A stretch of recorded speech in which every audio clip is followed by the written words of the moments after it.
စုံတစ်ယောက်ကကျွန်တော်တို့လိုချင်တဲ့စုတစ်ခုကိုပေးမယ်ကျွန်တော်တို့ကတတန်တရာလုံးတစ်သက်လုံးအဲ့ဒီတစ်စုံတစ်ယောက်စီမှာကြုံခံရမယ်ဆိုလို့ရှိရင်ကျွန်တော်မိတ်ဆွေတွေအဲ့ဒီစုကိုယူရဲပါမလားဗျ Tiptoe through the window by the window that is where I become tiptoe through the tulips with me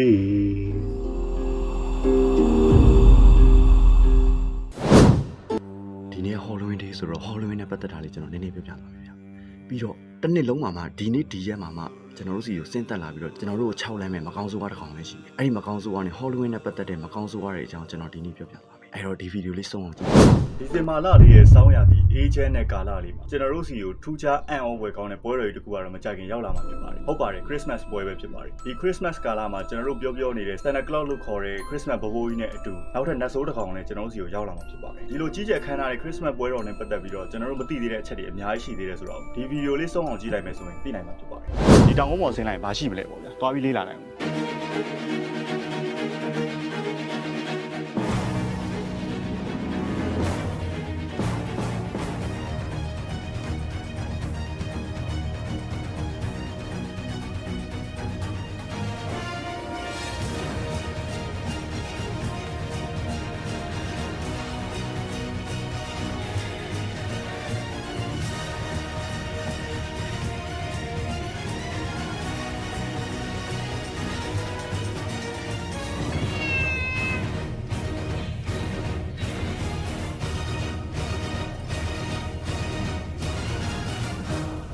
်နိုင်ငံသားမှာဆိုရင်တော့ Robin Hood ပေါ့ဗျာမြန်မာနိုင်ငံမှာဆိုရင်တော့တခိုးငှက်တက်ပြပေါ့သူတို့လိုမျိုးပဲအစွမ်းစားရှိတဲ့နောက်ထပ်တခိုးတစ်ယောက်ရှိတယ်ခိုးတဲ့နေရာမှာအင်မတန်ကျွမ်းကျင်ပြီးတော့ဂမ်ဘီယာဆန်တဲ့တခိုးကြီးတစ်ယောက်ကျွန်တော်ဒီနေ့ပြောပြသွားမှာဖြစ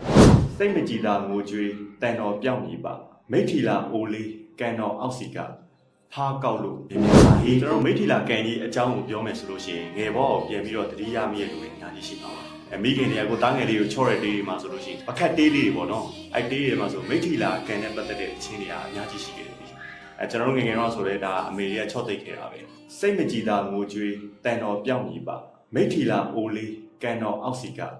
ထားကောက်လို့မြင်လာဟေးဆိုတဲ့ဆရာရွှေပြည်ရဲ့သင်းလေးတစ်ပုဒ်လေးရှိခဲ့တယ်နော်စိတ်မကြည်သာအိုအမမျိုးထောင်းမှုခပါ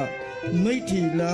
အိုလေးကန်တော်အောက်စီကထားကောက်ဖို့မြန်မိထီလာကန်အကြောင်းနဲ့ပတ်သက်ပြီးကျွန်တော်တို့ရှာဖွေလေတွေ့ရှိလေဆိုတဲ့အတိုင်းပဲပေါ့နော်သမိုင်းတွေကိုပြန်ပြီးတော့လှန်ကြည့်တဲ့အချိန်မှာတချို့သောသမိုင်းတွေကလည်းစာတိုပေစားလောက်ပဲကျန်တော့တာကျွန်တော်တို့တွေ့ရတယ်ဒါပေမဲ့အဲ့ထဲမှာထူးခြားချက်တွေအများကြီးထပ်ပြီးတော့ကျွန်တော်တို့တွေ့လာရတယ်အထူးသဖြင့်မိထီလာကန်ကြီးနဲ့ပတ်သက်ပြီးတော့ဂမ်ဘီယာဆန်တဲ့ဒန်နာရီလာဖြစ်ရဆန်တဲ့အကြောင်းကိုရှာဖွေတွေ့ရှိခဲ့ပါတယ်အဲ့ဒီအကြောင်းအရာလေးမြမသမိုင်းထဲမှာတိတ်6လုံးကိုတပြိုင်တည်းတမုတ်သွားတဲ့ဘယင်တစ်ပါးရှိခဲ့ဗျအဲ့ဒီဘယင်ကျုံးနက်ကတကယ်ပဲတိတ်ထိဝင်လာတာတိတ်ထိဝင်တယ်ဆိုလို့ရှိရင်ရှားပါမှာဆိုပြီးတော့ဘာဖြစ်လို့ကျုံးနက်တွေကအရင်ပေါ်နေရလဲကျုံးနက်ကလူတိုင်းစောင်လို့ရတာဟုတ်ရဲ့လောကီလမ်းကြောင်းရှောက်နေတဲ့ပုံကိုယ်တွေကဘာဖြစ်လို့ညာတင်ကုတ်ကိုအသေးအံလိုချင်နေကြရလဲညာတင်ကုတ်ကိုဘလို့မြန်မာနိုင်ငံမှာပကံခစ်ကလေးကအရေးကြီးဆိုတာလုံးဝမရှိခဲ့ပါဘူးအရေးကြီးဆိုတာလုံးဝမရှိဆိုတာလုံးဝမရှိတဲ့ရဘလို့ပုံကိုမျိုးတွေလေပေါ့သူတို့ကဘလို့ကျင့်စဉ်တွေကိုကျင့်ကြရလဲပြီးတော့ယသိဝင့်မဲ့လူတွေကဘလို့တွေဝေ့ရတာလဲယသိတွေကသာသနာကိုဒုက္ခပေးနေတဲ့ပုံကိုယ်တွေဆိုတာတကယ်ရောဟုတ်လားစပူဒီပါလက်ရတောင်ကျုံဩဘာနမိတ်ထုံးတဲ့ကျွန်းဆိုတဲ့အတိုင်းပဲကျွန်တော်တို့မြန်မာလူမျိုးတွေကတကယ်ကိုပဲအတိတ်တို့နမိတ်တို့တပေါင်တို့ကိုအရင်ယုံကြည်ကြပါတယ်ဗျအတိတ်ဆိုတာဘာလဲနမိတ်ဆိုတာရောဘာလဲသူများတွေပြောနေကြတဲ့တပေါင်ဆိုတာရောဘာကိုပြောတာလဲလင်းလုံးမိန်ကုန်းရွှေစင်တုံးမြို့ရိုးတီထားဒီဖျားလူမနေတဲ့တောနက်ကြီးတွေကရှေးအောင်ဇီဒီပြက်ကြီးစီကနေညဆိုလို့ရှိရင်တားချော့တေးဆိုတဲ့တွေကိုကြားနေရတယ်ဗျမြေကျန်းလုံးလို့တရားလာအထုတ်ကြတဲ့ဘုန်းကြီးတွေရောလူတွေပါမနေဝန်းကြတယ်လို့မျိုးပဲတိုက်တူးသမားတွေလည်းပြန်ပြေးကြရတာပဲတဲ့ဗျရွှေတွေကိုလောင်းလေကြီးနဲ့အပြည့်ထားခဲ့တယ်ဆိုတဲ့တိုက်ကုန်း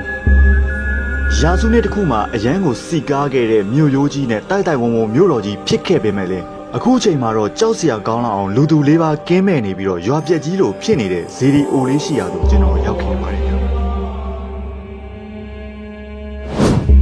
်ရုပ်ရှင်ထုတ်လို့ရဖြစ်တဲ့ကိုလံဘီယာပစ်ချာရဲ့ဒီ logo ရဲ့နောက်ွယ်မှာရှိတဲ့ဖြစ်ရဆိုးတွေဂမ်ဘီယာဆန်တဲ့ဖြစ်ရတွေကြောင့်ကျွန်တော်ဒီနေ့ဒီဆက်ပြီးတော့မှာဖြစ်ပါတယ်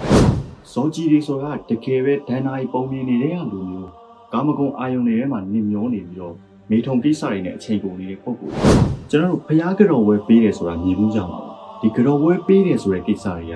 ထေရဝါဒဗုဒ္ဓသာသနာနဲ့တကယ်ပဲအဆိုင်တယ်ဗုဒ္ဓသာသနာတော်ကြီးကိုကိုးစားပြုတဲ့သာသနာအနိုင်ကိုဘလို့ရည်ရွယ်ချက်တွေနဲ့ဘလို့ပုဂ္ဂိုလ်တွေကကနဦး ဖန်တီးခဲ့ကြရတယ်သာသနာလန်ကိုတီထွင်ခဲ့တဲ့ပုဂ္ဂိုလ်ကကျွန်တော်တို့တည်ထားသလိုရဟန်းတန်ဃာတွေမဟုတ်ဘဲနဲ့အမေရိကန်နိုင်ငံကစစ်ဗိုလ်မှူးကြီးဆိုတာကိုသိပါလားကြီးမြတ်တဲ့သမိုင်းကြောင်းနောက်ခံနေတဲ့မြေကိုကျွန်တော်ခြေချဝင်ရောက်ခဲ့ပါတယ်ပထမဆုံးနေ့လေးပေါ့ဗျာ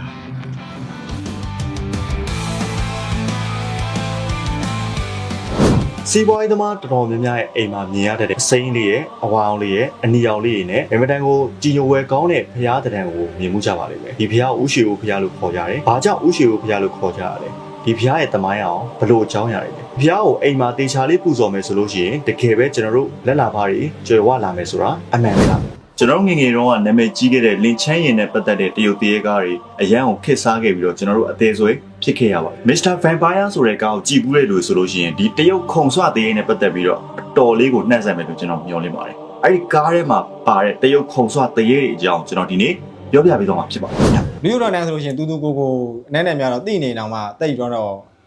မကြောက်ဘူးလေဒါပုံတော့ပန်းတိုင်းနဲ့ဟိုမှာသထိုးဆွဲလာတာအိမ်ဒီမှာစီးပွားတက်တယ်လက်လာပါကောင်းတယ်မီးကွင်းတယ်ဆိုပြီးတော့ကိုးကွယ်ကြတဲ့ဒခိဏတာကဖျားဆိုတာဘလို့ဖျားမျိုးလဲအဲ့ဒီဖျားကိုအင်းဖျားလို့လည်းခေါ်တယ်ဆေးဖျားလို့လည်းခေါ်တယ်ဖျားစင်းလို့တော့ထုလုပ်ထားတဲ့အချိုးစစ်ပုံစံကပုံမှန်တဲ့မကြတဲ့အတွက်ကြောင့်မကိုးကွယ်ထိုက်ဘူးလို့လည်းပြောကြတယ်ဗျအဲ့အကြောင်းလေးကိုကျွန်တော်တင်ဆက်ပြရစီ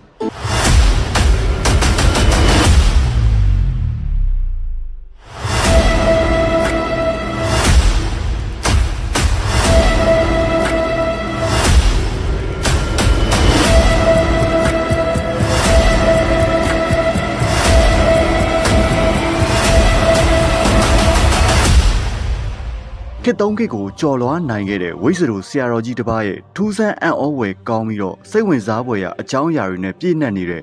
ဝိဇ္ဇာဖျားဓာတ်ဖျားတစုကိုတွားရောက်ဖူးမြော်ဖို့စီစဉ်တဲ့အခါမှာတော့ပွဲစိတ်အနီတွေဟာပွဲစိတ်အနီတွေသူကတကယ်ကြီး